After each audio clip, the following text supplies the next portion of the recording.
Come 4 anni fa, fuori al primo turno. Abbiamo seguito la partita con i tifosi padovani, maxi schermi sia ai Navigli che nei locali della zona. Tanta la tensione durante i 90 minuti di gioco e immenso lo sconforto al fischio dell'arbitro.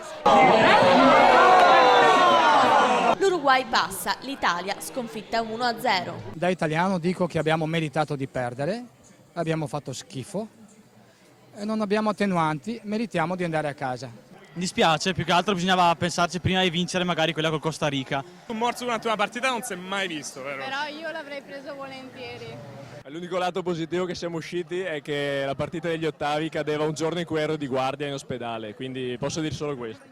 Ma quali sono le cause di questa debacle? L'Italia è andata, grazie al vampiro Suarez, che è una vergogna anche per gli arbitri perché hanno un po' magheggiato la partita oggi. Secondo me Prandelli ha sbagliato i cambi perché non si poteva togliere la punta